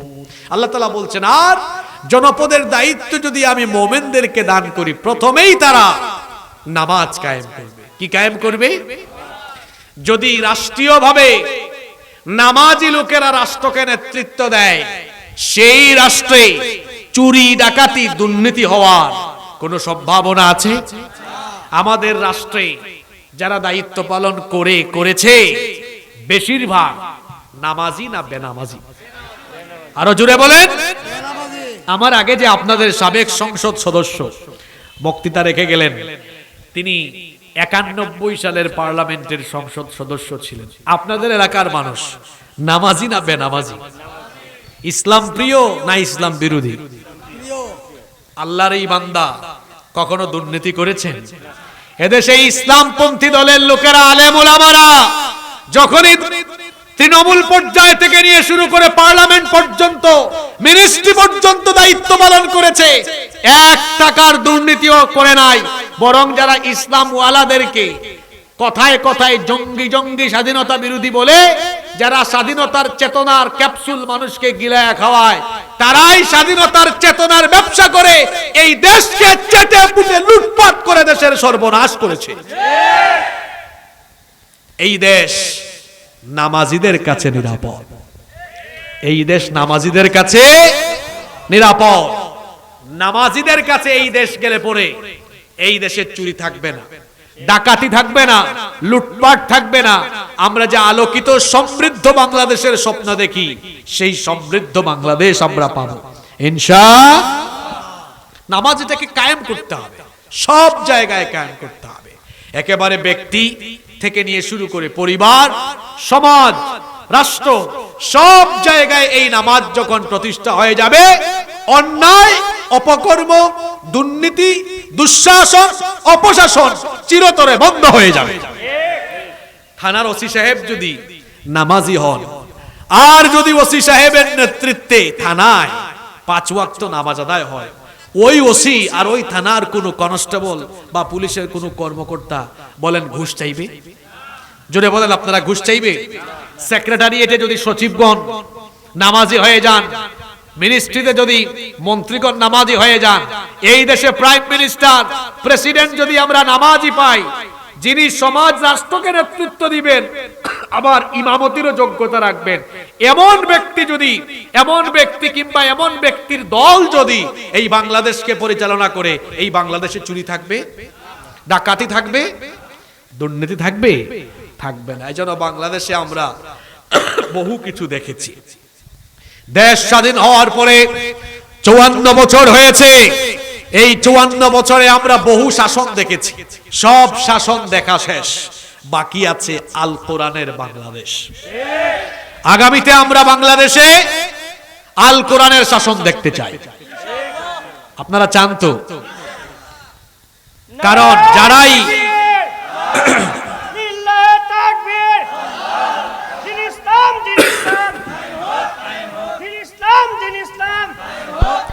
আপনারা দেখেছেন গত 54 বছর ধরে দেশের মানুষের ভাগ্য উন্নয়নের কথা বলে যারাই যখন এদেশের দায়িত্ব নিয়েছে, তারা জনগণের ভাগ্য উন্নয়নের পরিবর্তে তারা নিজের ভাগ্যের উন্নয়ন করেছে। দেশের অর্থনীতি গিলে ফেলেছে। গত 15 বছরে দেশের অর্থনীতি কিভাবে ধ্বংস হয়েছে আপনারা জানেন। নিত্য প্রয়োজনীয় দ্রব্যের দাম এখন কম না বেশি? আমার দেশের মানুষ ঠিকমতো বাজার করে খেতে পারে না। নিত্য প্রয়োজনীয় দ্রব্যের এখন কত দাম! দেশের অর্থনীতিকে হাতে গোনা কয়েকটা লোক ধ্বংস করে দিয়েছে। ব্যাংকগুলোকে লুটে পুটে খেটেছে, একেবারে খেয়েছে। এক ব্যক্তি তো দেশের অর্থনীতি এত বেশি খেয়েছে, এই চোর দেশ থেকে যখন পালিয়ে যাচ্ছিল তখন একেবারে সাফা চাট দাড়ি কামাইয়া বিদায় নিচ্ছিল। দুইটা একসাথে বিদায় নিচ্ছিল। একটারে যখন ধরছে আরেকটা কয় শুধু আমারে নিয়ে যাবেন, উনারে নিবেন না। কই উনি আবার কে? কই চিনেন না, উনি দরবেশ বাবা। কি জাতের নাফরমান চিন্তা করেছেন! একেবারে দাড়ি সহ কেটে ফেলেছে। আবার তারা আলেম উলামাদেরকে বলে ধর্ম ব্যবসায়ী। কি বলেন? বলে না?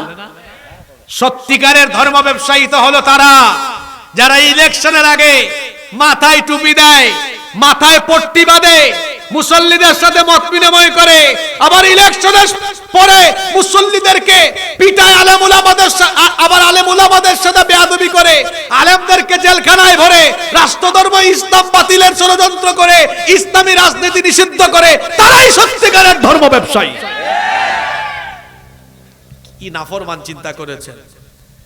দাড়ি টাড়ি কেটে তারপরে বিদায় নিচ্ছিল। দেখছেন তো আপনারা? এরা গত 15 বছরে আলেম ওলামাদেরকে অনেক অসম্মান করেছে। আলেম ওলামাদেরকে অসম্মান করে দড়ি দিয়ে বেঁধে যখন তারা আদালত চত্বরে তুলতো, আদালতে থাকা মানুষগুলো আলেম ওলামাদেরকে দেখে চোখের পানি ছাড়তো আর সালাম দিত, সম্মান করত। আমি কি কথা ভুল বলেছি? আর এরা যখন আদালতে উঠে, মানুষ তখন ডিম আর জুতা দিয়ে মেহমানদারি করে। ওই যে এক বিচারপতি ছিল, ওই মানিক সোনাকে আমাদের সিলেটের মানুষ এত সুন্দর মেহমানদারি করেছে, ফাটিয়ে ফেলেছে একদম। মানিক সোনাকে চিনেন না আপনারা? মেহমানদারি হয়েছে কোথায়? জোরে বলেন। আমাদের সিলেটের মানুষ কিন্তু খুব অতিথি পরায়ণ, চমৎকার মেহমানদারির ব্যবস্থা করেছে। কিন্তু তারা গত 15 বছর নিরপরাধী মানুষকে অপরাধী বানিয়ে যখন আদালতে তুলেছে, আপনারা বলেন তাদেরকে মানুষ আদালতে পেলেই কি সালাম দেয়নি, সম্মান করেনি? তারা সেই সম্মানিত মানুষগুলোকে দড়ি দিয়ে বেঁধে আদালতে টেনে আনত। এখন তাদেরকেও চোরের মতো, ডাকাতের মতো দড়ি দিয়া বাঁধা তারপরে আদালতে তোলা হয়। এই শাস্তি কার? জোরে বলেন, এই শাস্তি কার? কি করে নাই তারা বলেন? আপনাদের এই এলাকা থেকেই তো স্বৈরাচার বিরোধী আন্দোলন চাঙ্গা হয়েছে। এই উত্তরবঙ্গের সন্তান রংপুরের আবু সাইদ বুকের তাজা রক্ত ঢেলে দিয়ে বাংলাদেশের মানুষকে স্বাধীনতার আন্দোলনের জন্য উদ্বুদ্ধ করেছে। আবু সাইদ প্রেরণা জুগিয়েছে। এই উত্তরবঙ্গের আবু সাইদ প্রমাণ করেছে আবু সাইদের মতো আরো অনেক সাহসী বীর সন্তান এই উত্তরবঙ্গে আছে, এই বগুড়ায়ও আছে, আছে না? সম্মানিত ভাইয়েরা, বলছিলাম আমরা বাংলাদেশে অনেক কিছু দেখেছি। আমরা বাংলাদেশে দেখি নাই শুধু আল কোরআনের শাসন, আপনারা দেখছেন। এখন এটা দেখার দরকার আছে না নাই? সব শাসন তো আমরা দেখে ফেলেছি, সবাইকে টেস্ট করে ফেলেছি না? সবাইকে টেস্ট করে ফেলেছি। এখন একবার কোরআনওয়ালাদেরকেও টেস্ট করা দরকার। কি বলেন? কোরআনওয়ালাদেরকে টেস্ট করার দরকার আছে না নাই? কোরআনওয়ালাদেরকে একবার টেস্ট করা দরকার, যে দেখি তারা কেমন চালায়। আপনাদের কি মনে হয় চালাতে পারবে? চুরি করবে, ডাকাতি করবে, দুর্নীতি করবে? এক পয়সা দুর্নীতি হবে না ইনশাআল্লাহ।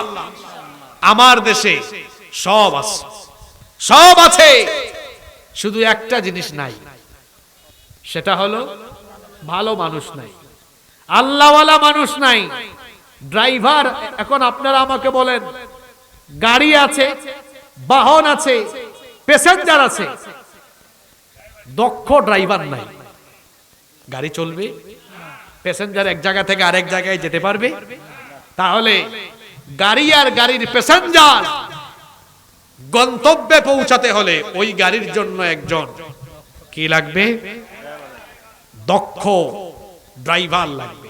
ঠিক তেমনি ভাবে এই বাংলাদেশকে সমৃদ্ধির জায়গায় নিয়ে যেতে হলে যারা নিয়ে যাবে তাদের মধ্যে স্বচ্ছতা, সততা, নীতি, নৈতিকতা থাকতে হবে। আর এই স্বচ্ছতা, নীতি, নৈতিকতা, ইনসাফ, এটা কুরআন সুন্নাহর জ্ঞান বিবর্জিত ব্যক্তির কাছে থাকা কশ্চিন কালেও সম্ভব নয়।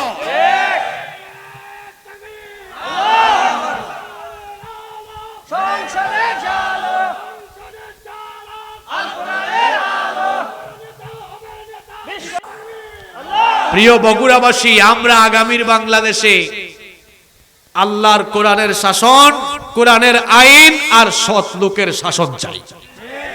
চান কিনা আপনারা? কারা কারা চান একটু হাত তুলে দেখান তো।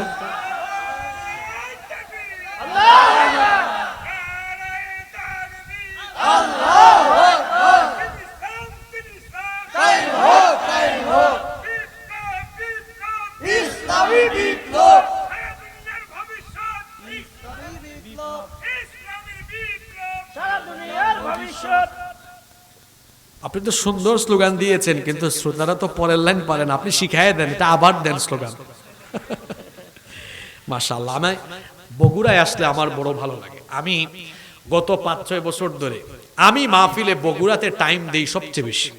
আমি স্বাভাবিকভাবে আপনারা দেখবেন, ইউটিউবেও দেখবেন 60 মিনিট 65 মিনিট কথা বলি, কিন্তু বগুড়াতে আমার গত কয়েক বছরের রেকর্ড হলো, এখানে আসলে আমার এই সুন্নত ঠিক থাকে না, এখানে আমি লম্বা চূড়া কথা বলি। কারণ আমি এই বগুড়ার মানুষকে দেখেছি অত্যন্ত নম্রভদ্র, মনোযোগী, সুশৃঙ্খল এবং নীরব পরিবেশে বসে তারা আলোচনা শুনেন। আলহামদুলিল্লাহ। যদিও আজকে প্রথম দিকে একটু বিশৃঙ্খলা হয়ে গিয়েছে আমাদের এই ভাইয়ের কারণে, আমরা তার জন্য দোয়া করছি আল্লাহ যেন তাকে হেদায়াত দান করে, নইলে প্রথম থেকে আরো সুন্দর পরিবেশ থাকতো। আলহামদুলিল্লাহ। সম্মানিত ভাইয়েরা, কথায় আছে শেষ ভালো যার, সব ভালো তার। এই শেষের দিকে এখন কিছু কথা বলবো। আমরা এখন বাংলাদেশের ছাত্র জনতা সবাই চাচ্ছে, সবার স্লোগান বৈষম্যহীন বাংলাদেশ চাচ্ছে না? বৈষম্যহীন বাংলাদেশ। বেনামাজি পারবে না নামাজি পারবে? এখন বলবেন হুজুর কেমনে পারবে? কারণ আপনি দেখেন নামাজের ভেতরে কোনো বৈষম্য আছে? আপনারা বলেন তো, নামাজের মধ্যে আমরা যখন দাঁড়াই তখন কি ধনীরা সামনের কাতার আর গরিবরা পিছনের কাতার?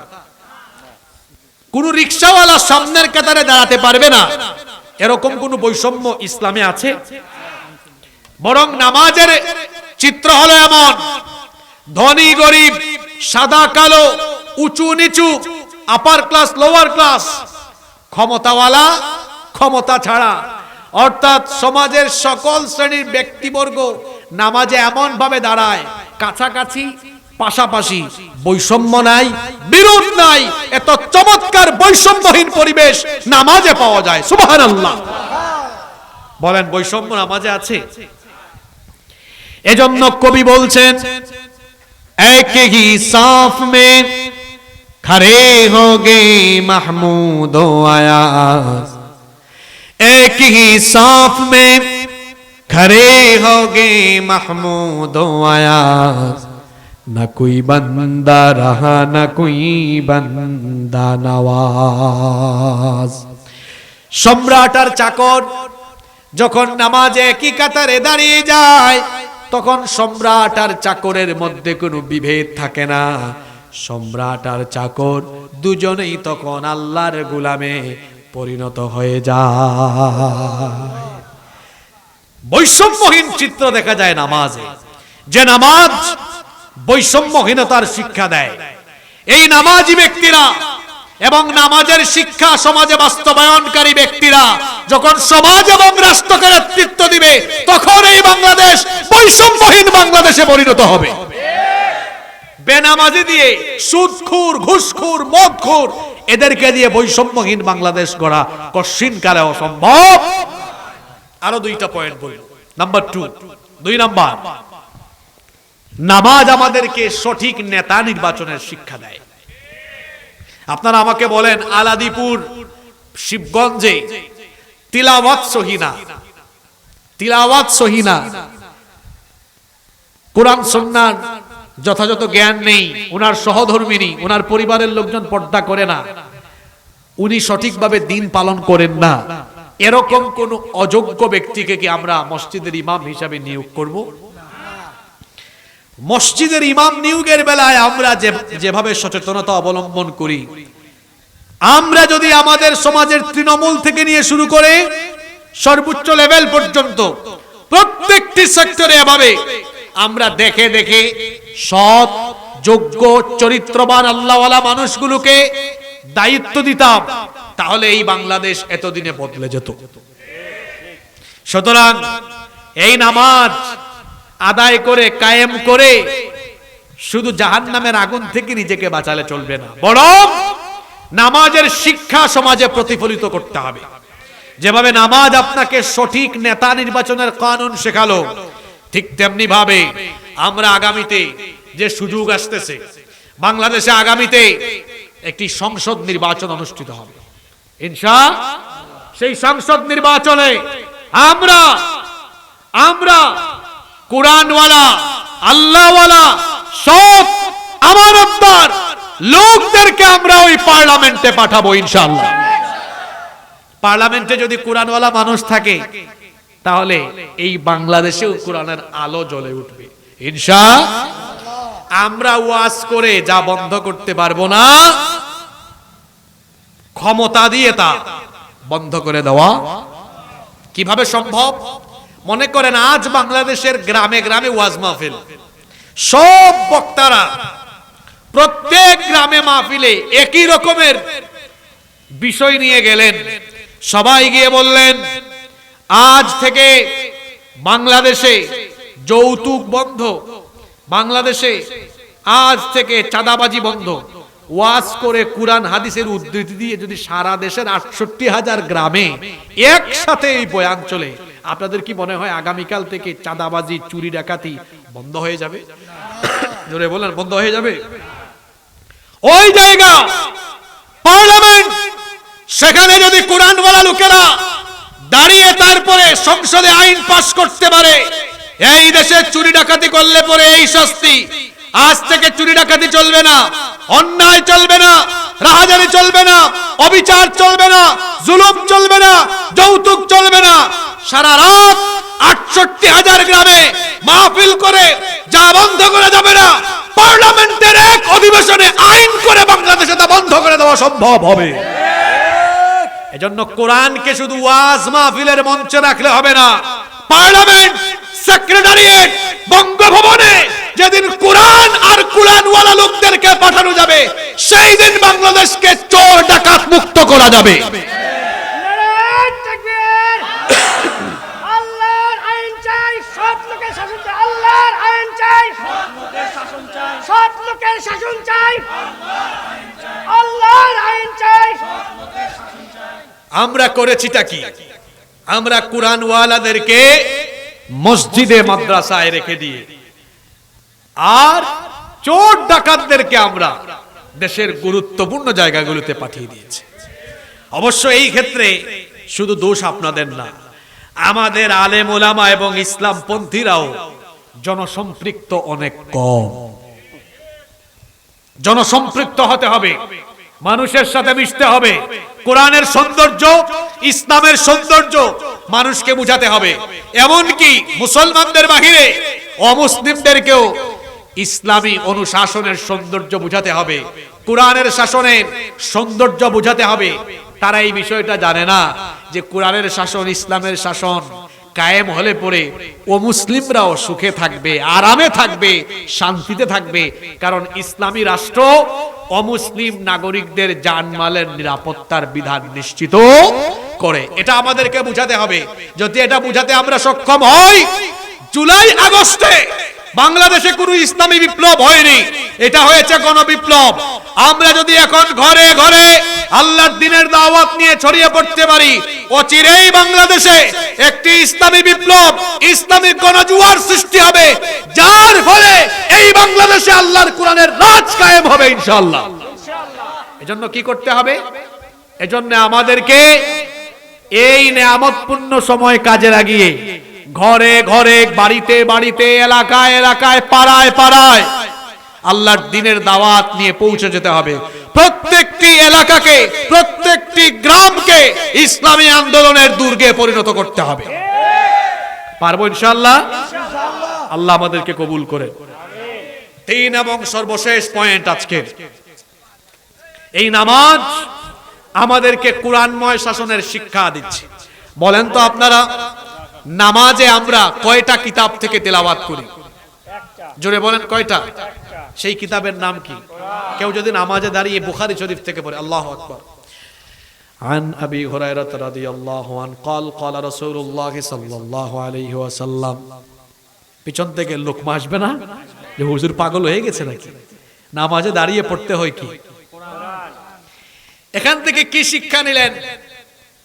নামাজে যেমন কোরআন দিয়ে নামাজ শেষ করতে হয়, ঠিক তেমনি মুসলমান তার ব্যক্তি, পরিবার, সমাজ, রাষ্ট্র এই কোরআন দিয়ে পরিচালনা করবে।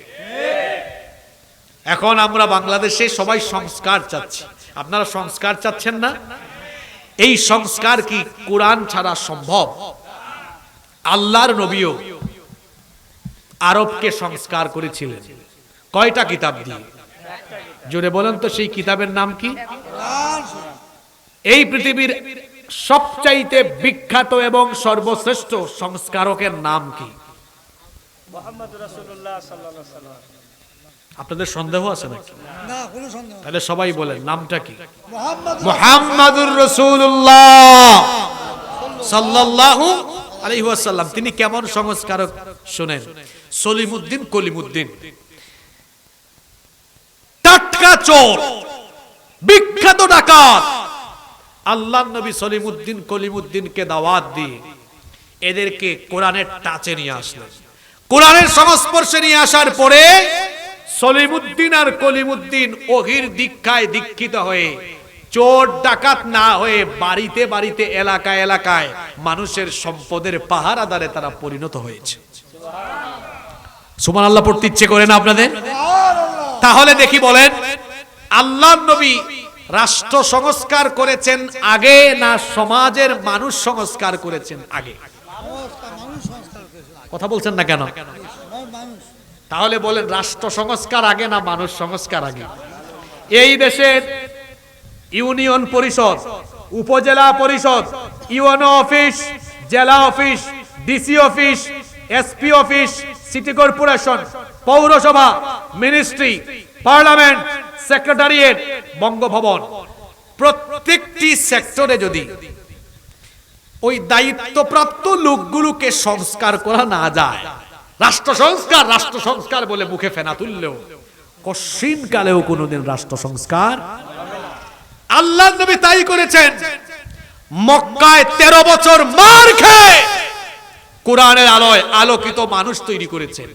মদিনায় গিয়ে এই আলোকিত মানুষকে মদিনার রাষ্ট্রের বিভিন্ন গুরু দায়িত্ব যখন অর্পণ করলেন, এরা তখন আদর্শ মানুষে পরিণত হয়ে যখন তাদের আদর্শ দিয়ে দায়িত্ব পালন আরম্ভ করলো, মদিনাকে আল্লাহর নবী একটি আদর্শ এবং সোনালী রাষ্ট্র হিসাবে গোটা পৃথিবীর মানুষের সামনে দৃষ্টান্ত হিসাবে উপস্থাপন করলেন। সুবহানাল্লাহ। আজ রাষ্ট্র সংস্কার করতে চাচ্ছি আমরা, কিন্তু তার আগে মানুষকে সংস্কার করতে হবে, সেদিকে খেয়াল নেই। শিক্ষা ব্যবস্থাকে বিগত সরকার ধ্বংস করে দিয়ে গিয়েছে। সেই শিক্ষা ব্যবস্থায় আপনারা জানেন না অনেকে যে কমিটি গঠন করা হয়েছে। আমি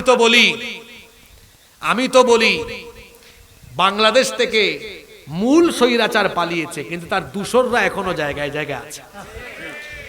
পাঠ্যপুস্তক পরিমার্জন সংশোধন কমিটিতে অনেক ইসলাম বিরোধী লোকদেরকে ঢুকানো হয়েছে। 90% মুসলমানের দেশের শিক্ষা কারিকুলাম কিভাবে হবে? এদেশের কি বরেণ্য ইসলামী শিক্ষাবিদ নেই? বলেন না কেন নেই? এদেশের বিভিন্ন বিশ্ববিদ্যালয়ে ইসলামিক স্টাডিজ, আরবিক, তাফসীর, হাদিস, ফিকহ ডিপার্টমেন্ট আছে। সেই ডিপার্টমেন্টের প্রফেসরগণ আছেন, বরেণ্য দেশি বিদেশি অনেক শিক্ষাবিদ আছেন যারা বাংলাদেশের কিন্তু বিদেশে গিয়েও খেদমত করছেন। এরকম নামি দামি অনেক শিক্ষাবিদ আছেন। এই ধরনের ইসলামী ব্যক্তিত্বদেরকে কি সেই কারিকুলাম প্রণয়ন কিংবা পাঠ্যপুস্তক পরিমার্জন কমিটিতে রাখা যায় না? আমরা ইউনূস সাহেবের সরকারকে বলেছি, হ্যাঁ আপনার ভালো কাজে যেমন সহযোগিতা করব, তেমনি যেখানেই কোনো অসঙ্গতি হবে সেখানেই আমরা আপনার সেই অসঙ্গতিগুলো তুলে ধরব। পাঠ্যপুস্তক পরিমার্জন সংশোধন এবং কারিকুলাম প্রণয়ন কমিটিতে 90% মুসলমানদের ধর্মীয় অনুভূতি এবং তাদের সেন্টিমেন্টের দিকে লক্ষ্য করে অবশ্যই সেই কমিটিতে বরেণ্য ইসলামী শিক্ষাবিদদেরকে রাখতে হবে। শিক্ষা ব্যবস্থায় আমূল পরিবর্তন আনতে হবে। এরপরে এই দেশের প্রতিটি মসজিদ, মাদ্রাসা, প্রতিটি এলাকায় দ্বীন প্রচারকে রাষ্ট্রীয়ভাবে সহযোগিতা করে আরো বেশি বেগবান করে দিতে হবে।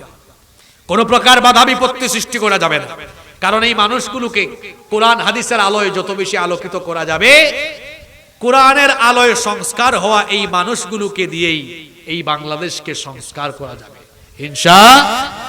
তাহলে বলেন, রাষ্ট্র সংস্কার আগে না মানুষ সংস্কার আগে?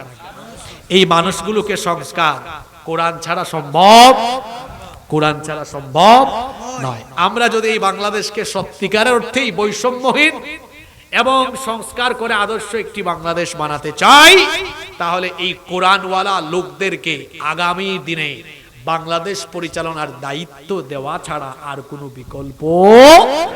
জনতা, নারী পুরুষ, ধর্ম বর্ণ নির্বিশেষে সকলকে আমরা উদাত্ত আহ্বান জানাতে চাই। আমরা যদি এই বাংলাদেশকে বৈষম্যহীন এবং সত্যিকারের সংস্কার হওয়া একটি আদর্শ বাংলাদেশে পরিণত করতে চাই, তাহলে কোরআনওয়ালা লোকদের কাছে এই দেশের দায়িত্ব সুপর্দ করে দেওয়া ছাড়া আমাদের আর কোনো বিকল্প নাই। আসুন আমরা সিদ্ধান্ত নেই, আজকের এই যে নামাজের আলোচনা হলো, আমরা প্রথম সিদ্ধান্ত নেই আমরা কোনোদিন নামাজ কাজা করব না। নামাজ কাজা করবেন? কোনোদিন নামাজ আর ছাড়বো না। আজকে কি এই মাহফিলে আল্লাহর সাথে এই ওয়াদা করা যায় না? আর আমরা নামাজ ছাড়বো না। আল্লাহর সাথে এই ওয়াদা করতে কারা কারা রাজি? একটু হাত তুলেন। আল্লাহ আমাদের হাতগুলোকে কবুল করে নেন, বলেন আমিন। 2 নাম্বার, আমরা নামাজ শুধু নিজেদের মধ্যে কায়েম করব না, পরিবার, সমাজ, রাষ্ট্রে নামাজ কায়েম করব। আর সেটার জন্য রাষ্ট্রীয় পর্যায়ে দ্বীন কায়েমের কোনো বিকল্প নেই। এজন্য আমরা দ্বিতীয় সিদ্ধান্ত নিয়ে আজকে এখান থেকে উঠব। আমরা সবাই দ্বীনি আন্দোলনের সাথে, কোরআনের আন্দোলনের সাথে শামিল হয়ে কোরআনের রাজ কায়েমের জন্য এই মহান কাজে নিজেদেরকে সম্পৃক্ত করব ইনশাআল্লাহ। রাজি আছেন তো সবাই? আল্লাহ আমাদের সবাইকে কবুল করে নেন। মাহফিল কমিটির সভাপতি সাহেবের বক্তব্য তো আগে হয়ে গেছে না? হয়ে গেছে। আল্লাহুম্মা আমিন। ربنا ظلمنا أنفسنا وإن لم تغفر لنا وترحمنا لنكونن من الخاسرين ربنا آتنا في الدنيا حسنة وفي الآخرة حسنة وقنا عذاب النار رب العالمين আলাদিপুর কেন্দ্রীয় আলাদিপুর বাস স্ট্যান্ড কেন্দ্রীয় জামে মসজিদের উদ্যোগে আয়োজিত আজকের এই মাহফিলকে তুমি কবুল আর মঞ্জুর করে নাও। গভীর রাত পর্যন্ত আমরা যারা ধৈর্য ধারণ করে এখানে নীরবে বসে বসে আলোচনা শুনেছি, মালিক আমরা সকলেই জীবনে কম হোক বেশি হোক গুনাহ করে ফেলেছি। আমাদের গুনাহের দিকে না তাকিয়ে তুমি তো গাফফার, তোমার গাফফার নামের খাতিরে আমাদের জীবনের ছোট বড় জানা অজানা যত গুনাহ আছে দয়া করে সব গুনাহ তুমি মাফ করে দাও। রব্বুল আলামিন ওগো আমাদের মালিক, আমাদের স্ত্রী সন্তান পরিবার পরিজন সবাইকে তুমি মাফ করে দাও। রব্বুল আলামিন আমাদের পিতা মাতাকে মাফ করে দাও। আমাদের যাদের মা বাবা আমাদেরকে এতিম বানিয়ে অন্ধকার কবরের বাসিন্দা হয়েছেন, দয়া করে তাদের কবরগুলোকে তুমি জান্নাতের বাগান বানিয়ে দাও। আমাদের যাদের মা বাবা বেঁচে আছেন তাদেরকে তুমি নেক হায়াত বাড়িয়ে দাও। আল্লাহুম্মা গফিরলি ওয়া লিওয়ালিদাইয়া ওয়া কুর রাব্বিরহামহুমা কামা রাব্বায়ানি সগীরা রাব্বিরহামহুমা কামা রাব্বায়ানি সগীরা। রব্বুল আলামিন আমাদের আত্মীয় স্বজন যারা কবরে চলে গিয়েছেন তাদেরকে মাফ করে দাও। বিশেষ করে আমাদের এক ভাই মোহাম্মদ মঞ্জু তার মৃত মায়ের জন্য দোয়া চেয়েছেন। আল্লাহ তুমি তার মায়ের কবরকে জান্নাতের বাগান বানিয়ে দাও। তার ভাতিজা মাহিমের জন্য দোয়া চেয়েছেন, আল্লাহ তাকে নেক হায়াত দারাজ করে দাও। মোহাম্মদ ইউসুফ আলী তার মেয়ের জন্য দোয়া চেয়েছেন, আল্লাহ তার মেয়েকে তুমি দ্বীনের জন্য কবুল করে নাও। আমাদের মধ্যে যারা অসুস্থ তাদেরকে শিফা দান করে দাও। আমাদের অভাব অনটন দূর করে দাও। আমাদের যত ধরনের সমস্যা আছে সব সমস্যা তুমি সমাধান করে দাও। রব্বুল আলামিন অসংখ্য মায়েরা বোনেরা মাহফিলে এসেছেন, আমার মা বোনদের জীবনের গুনাহগুলো মাফ করে দাও। তাদেরকে নামাজি বানিয়ে দাও, পর্দায় থাকার তৌফিক দান করে দাও। আমার নিঃসন্তান মা বোনদেরকে সন্তান নামক নিয়ামত দিয়ে ধন্য করে দাও। রব্বুল আলামিন আজকের এই মাহফিলকে তুমি কবুল আর মঞ্জুর করে নাও। যারা টাকা দিয়ে পয়সা দিয়ে সাহায্য সহযোগিতা করেছেন, দান সদকা করেছেন, দয়া করে সবার দান সদকাকে তুমি কবুল করে নাও। রব্বুল আলামিন এই বাংলাদেশে তুমি কোরআনের বিজয় ইসলামের বিজয় দান করে দাও। আমাদেরকে তুমি কোরআনের আন্দোলনের জন্য কবুল করে নাও। রব্বুল আলামিন আমাদের এই দেশকে তুমি দেশি বিদেশি সকল ষড়যন্ত্র থেকে হেফাজত করো। সাল্লাল্লাহু তাআলা আলা খায়রি খালকিহি মুহাম্মাদিন ওয়া আলিহি ওয়া আসহাবিহি আজমাইন বিফadli সুবহানা রাব্বিকা রাব্বিল ইজ্জাতি আম্মা ইয়াসিফুন ওয়া সালামুন আলাল মুরসালিন walhamdulillahi rabbil alamin wa ja'al akhir kalamina indal maut la ilaha illallah muhammadur rasulullah. Wassalamu alaikum.